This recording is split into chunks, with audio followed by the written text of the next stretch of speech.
A black janitor recognized symptoms that everyone else overlooked, and as a result, he ended up saving the life of a CEO who was worth $1 million. On the 25th level of Manhattan Business Tower at 3 o'clock in the morning, the executive, an elevator had never stopped since it was always moving. On the other hand, there was James Washington, who had been working as a night janitor for 15 years, standing in the boardroom and watching through the tinted glass as a woman collapsed.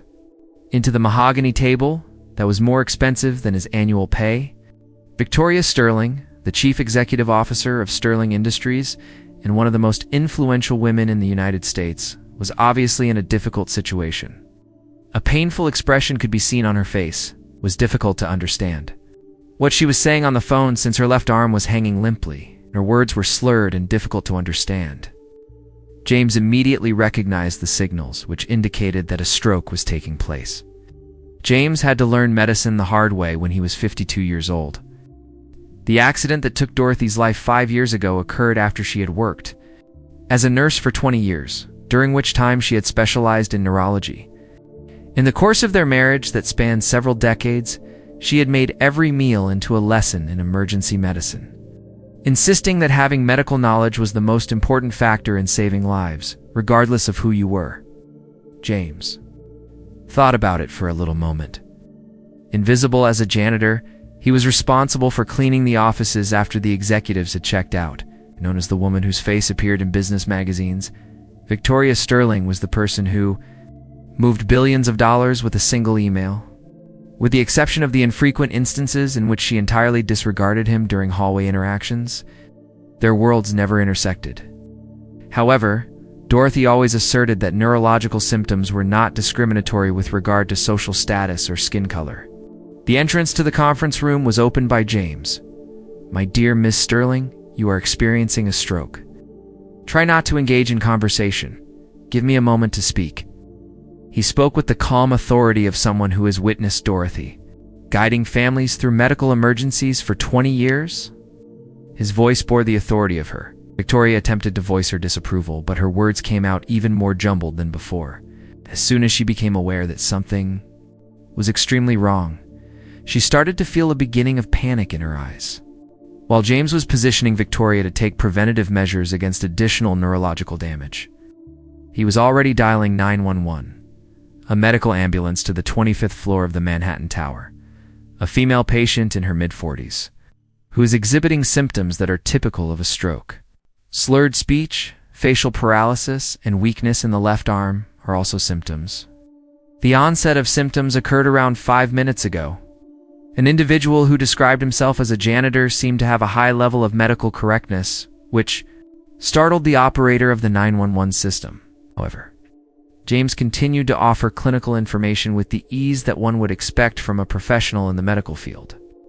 When the paramedics arrived, they discovered Victoria in the correct position, where she had been stabilized, and James had provided a full narrative of her symptoms and how they had developed over time. A colleague of one of the paramedics said, "To another colleague, this guy knows more about neurology than half of the nurses I know."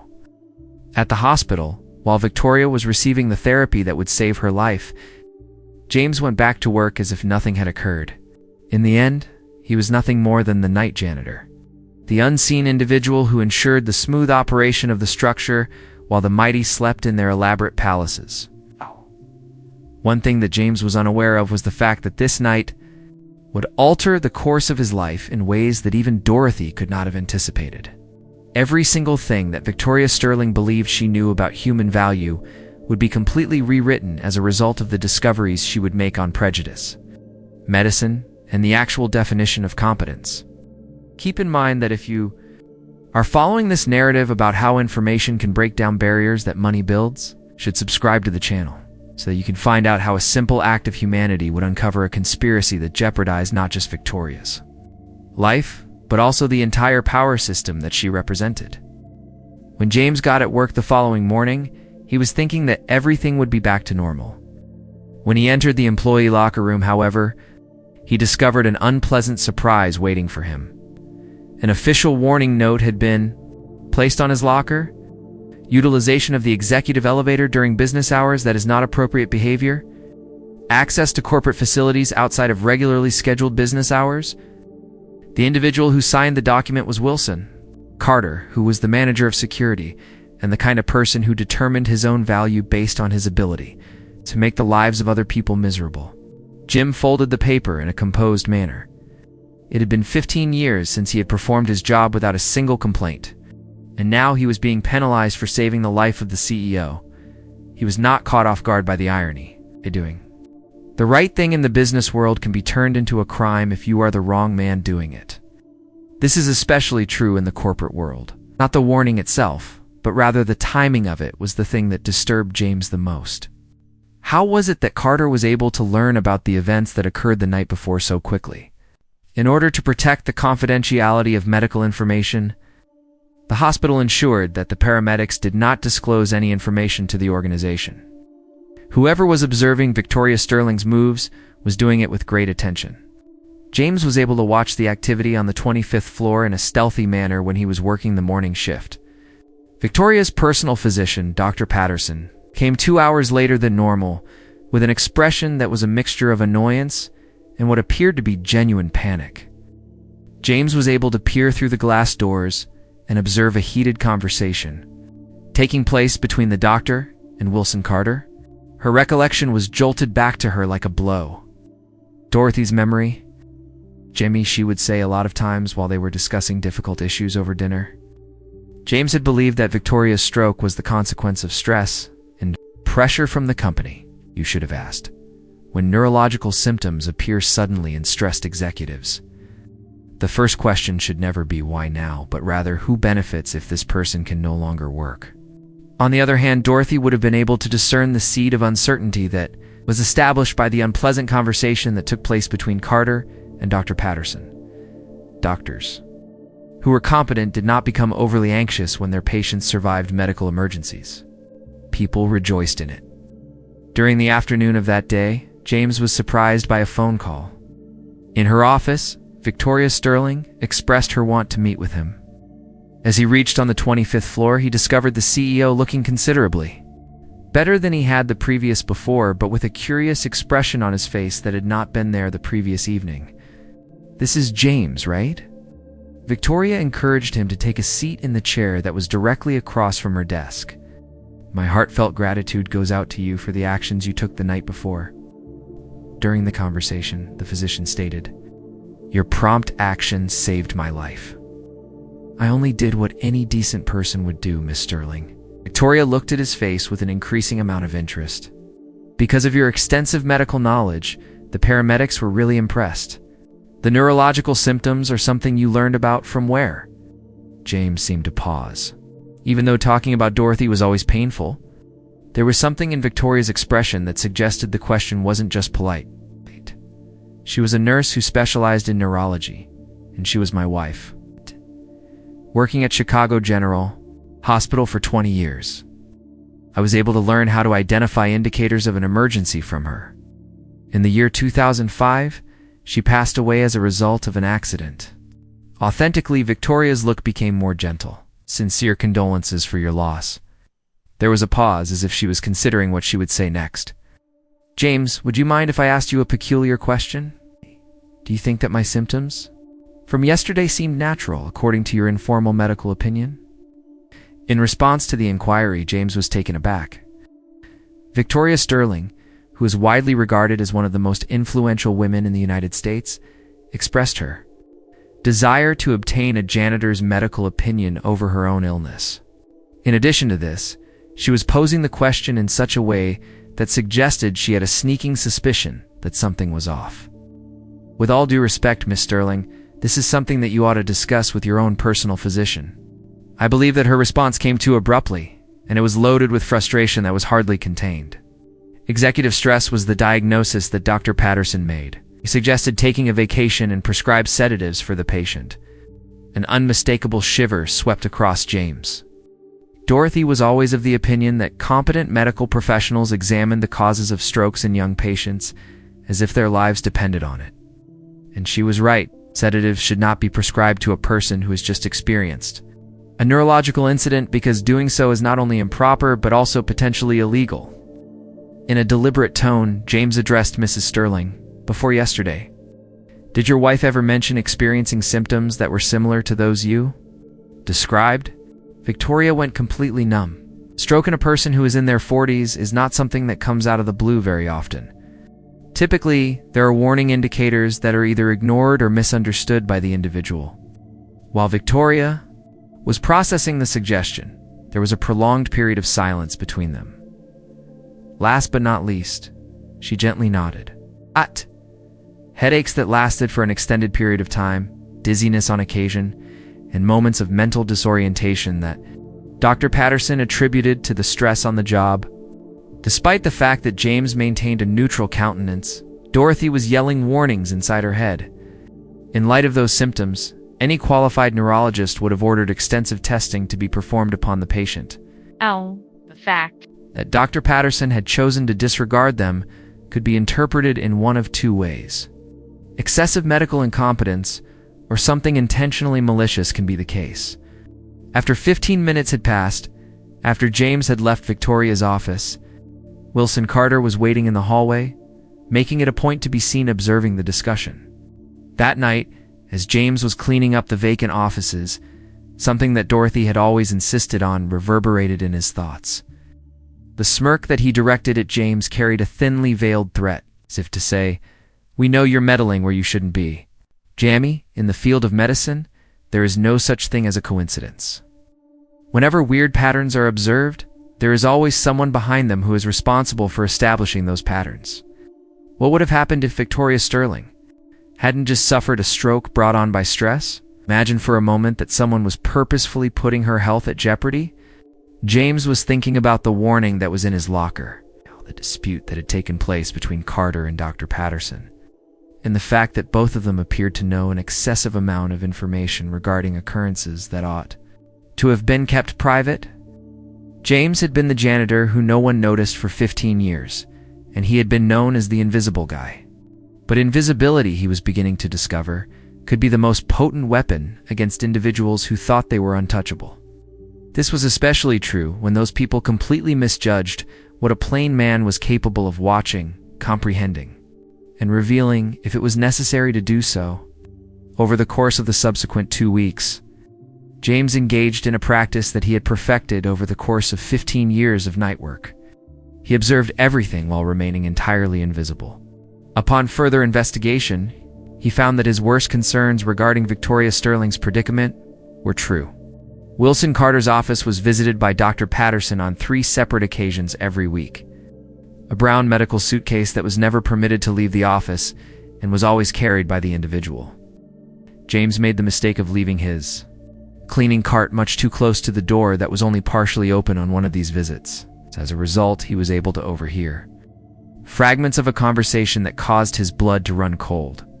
Dr. Patterson murmured that the tests suggest that the cardiovascular system is continuing to deteriorate in a progressive manner. As we had previously agreed, however, I am maintaining the official reports within the customary bounds. Carter responded that it was perfect. The prescription that I am providing disguised as vitamins, I would think that we have another 6 months until the next significant episode, and that would probably be the definite answer. What is your estimation of how much longer this medication will be effective? James had to lean on the cart in order to prevent himself from falling over. These individuals were not merely disregarding Victoria's health, rather they were intentionally poisoning her. Dorothy had always maintained that the most heinous form of medical depravity was committed by an individual who had taken an oath to safeguard the lives of others. Marcus Johnson, the air conditioning repairman who worked in the offices during the day, was the one who suddenly provided the missing piece of the puzzle. Marcus was 10 years younger than James, an Afghanistan veteran who had mastered electronics. In the Army and now supported 3 children with contract jobs. "Oh man, you gotta see this," Marcus whispered to James at a shift change on a Friday. James was a veteran of the Afghanistan War.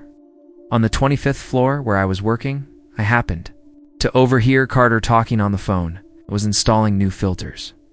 He was referring to Sterling Industry stock, made a statement about purchasing substantial quantities of the stock before the leadership changes that he was aware were about to occur. James saw that everything was falling into place. Wilson Carter was more than simply a co-conspirator. He was, when it came to the entire plot, He was the mastermind behind it. In the event that Victoria passed away or became unable to perform her duties as senior security manager and member of the emergency board, Carter would temporarily assume responsibility for the operations of the corporation. It would be possible for him to manipulate the stock market and profit millions of dollars if he had inside information about the leadership change. In a gentle tone, James addressed Marcus. "Are you remaining in contact with anyone in the military? Those individuals who are familiar with documents and evidence?" Marcus examined James' face with the sharp perception of someone who had served in areas of conflict because of his experience. "It could depend on what it is that you require." "How come?" James, with his understanding of schedules and routines, would coordinate the operation during the weekends when security was weak. "Why didn't they just fire you after the warning? A guy who saves the CEO's life should be a hero, not someone being hounded." James had thought the same thing. Why fire the hero right after he saves the boss? Better to keep the janitor invisible where they can keep an eye on him. "I think I'm just an ignorant employee who got lucky recognizing the symptoms of a stroke." Carter and Dr. Patterson's arrogance was impressive. During their conversations, which James was able to partially overhear, they spoke openly about him as the lucky janitor who wasn't educated enough to understand what had really happened. They even laughed about how James had gotten himself into something he shouldn't have, but was too smart to keep causing trouble. They couldn't have been more wrong. The first test of the plan took place on a Monday night. While James meticulously cleaned the 25th floor, Marcus worked silently in the ventilation ducts, installing microphones and microscopic cameras in the target offices. Marcus's military operation was impressive. In 45 minutes, he had established a surveillance network that a private detective would have taken weeks to set up. "Ready?" Marcus said through the discreet communicator they had purchased. "Now we just wait for them to hang themselves with their own words." They didn't have to wait long. The following Wednesday, Carter and Dr. Patterson had a meeting that was recorded in its entirety. The content was even worse than James had imagined. Not only did they confirm Victoria's gradual poisoning, but they discussed in detail how to increase the dosage to speed up the process. "The press will love this story," Carter laughed. Young, successful CEO tragically killed by executive stress. "It will cause a national uproar about mental health in the corporate environment. Perfect smoke act screen for the leadership transition." James listened to the recording 3 times, each playback increasing his determination. Dorothy always said that knowledge without action was complicity. It was time to act. What Carter and Dr. Patterson didn't know was that his words had just signed his own death warrant. And the ignorant janitor they had underestimated was about to prove that true intelligence didn't come from degrees or social status, but from a combination of knowledge, determination, and the most dangerous weapon of all, the absolute certainty of being on the right side of justice. As he meticulously organized the evidence that would destroy them both, James smiled for the first time in weeks. Not only had he saved a life, but he was about to expose a conspiracy that would shock the corporate world. The medicine she had taught him was being used not only to heal, but to deliver justice in a way no court could ignore. The following Wednesday would be remembered as the day arrogance met its final price. James arrived at work carrying something Carter and Dr. Patterson would never suspect. 3 flash drives containing 92 hours of recordings, 15 scanned fake medical documents, and financial evidence that a former military accountant had methodically compiled. Marcus had done more than install surveillance equipment. His army contacts included financial crime experts who had analyzed Carter's stock buying patterns with the precision of a military intelligence operation. The result was devastating. 341 suspicious transactions, all timed perfectly with Victoria's medical episodes. But James had a plan that went beyond simply handing the evidence over to the authorities. Carter and Dr. Patterson needed to understand that they had underestimated the wrong man in the most humiliating way possible. The first phase began during DZO, the monthly Sterling Industries Executive Board meeting. Victoria, still recovering and taking the vitamins prescribed by Dr. Patterson, presided over the table as 15 executives discussed quarterly reports. Carter occupied his usual position. To her right, radiating the confidence of someone who believed he held the future in his hands. James entered the conference room with his cleaning cart, as he had done hundreds of times before. But this time, as he discreetly emptied the trash cans, he left a sealed envelope on Victoria's stack of documents. When she opened it, she found a single typed line. "The vitamins you're taking aren't vitamins. Someone who cares." Victoria's expression changed subtly, but Carter was too busy presenting financial projections to notice. James watched from afar as she surreptitiously examined the bottle of supplements she always carried in her purse. 15 years of being invisible had taught him to read facial expressions with surgical precision. Victoria had just realized that something was fundamentally wrong. The second phase came 2 hours later when Dr. Patterson arrived for his weekly routine consultation with Victoria. He couldn't have known that James had installed a directional microphone in the office lamp, or that Marcus was recording everything from a van parked across the street. "How are your stress symptoms, Victoria?" Dr. Patterson asked, with the false solicitude James had learned to despise. "Have you been taking your supplements as directed?" "Religiously," Victoria replied, but her voice carried a note of suspicion. That made the doctor shift uncomfortably in his chair. "Actually, doctor, I'm considering a second medical opinion just to make sure we're getting the best treatment possible." James saw panic flash across Dr. Patterson's face through the microscopic camera Marcus had installed. "That's completely unnecessary, Victoria.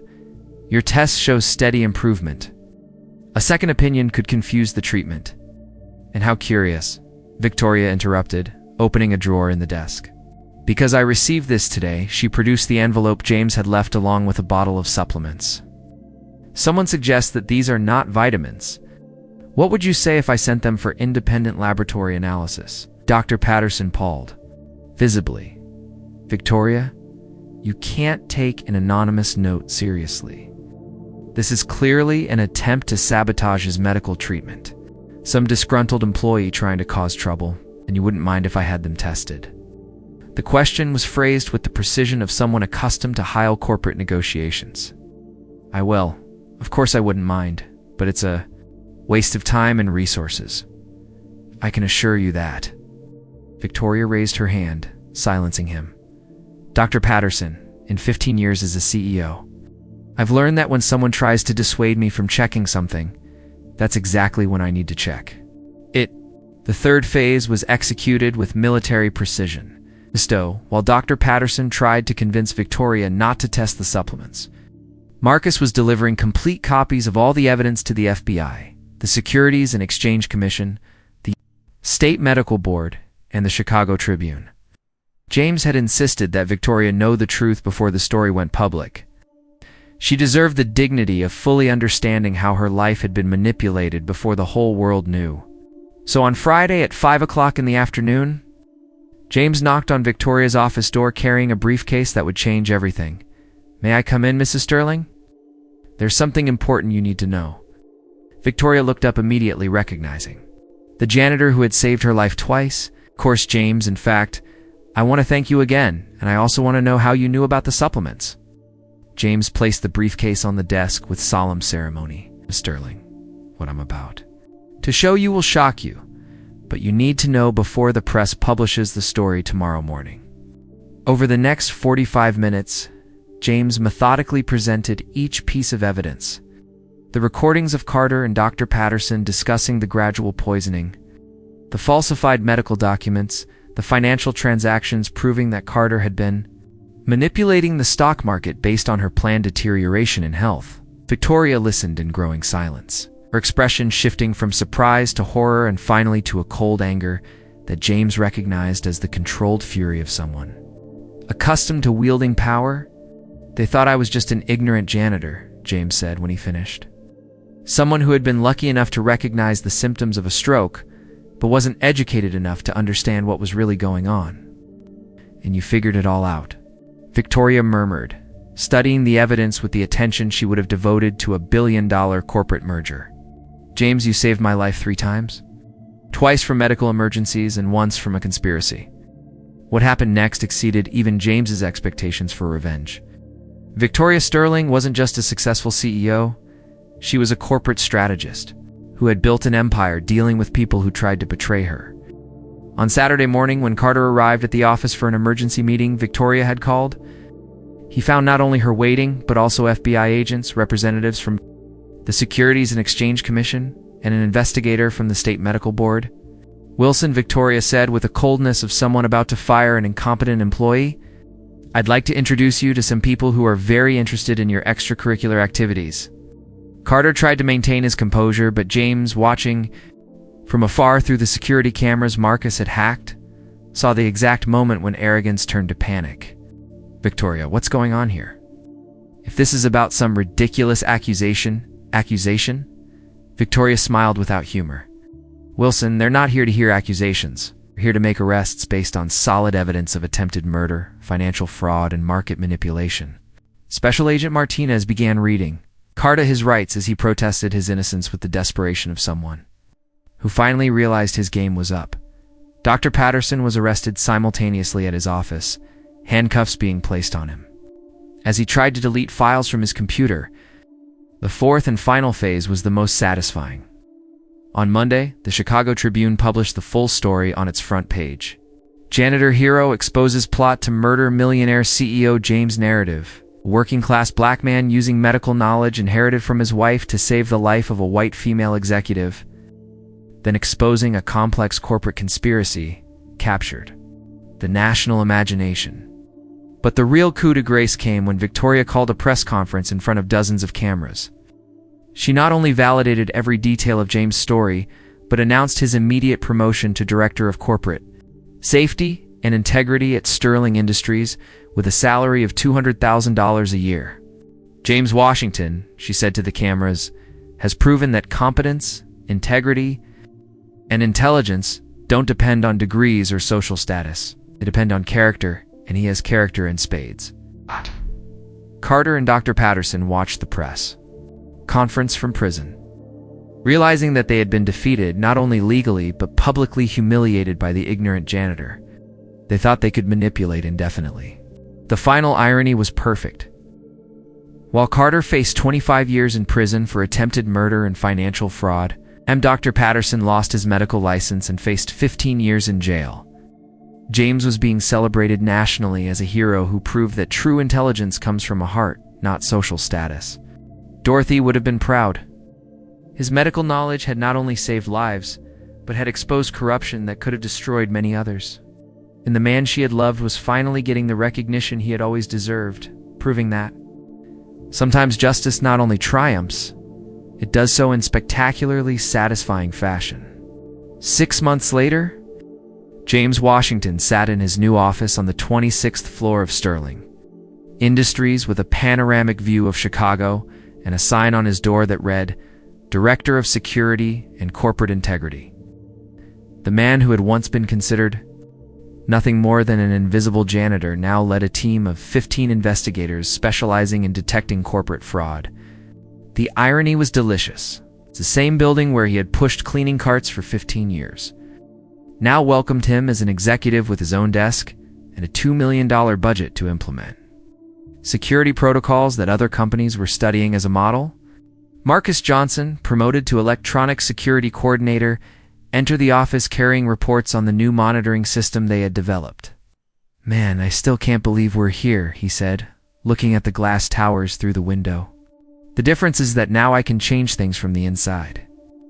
The Dorothy Washington program gave complete medical scholarships to low-income students with a special focus on neurology and emergency care,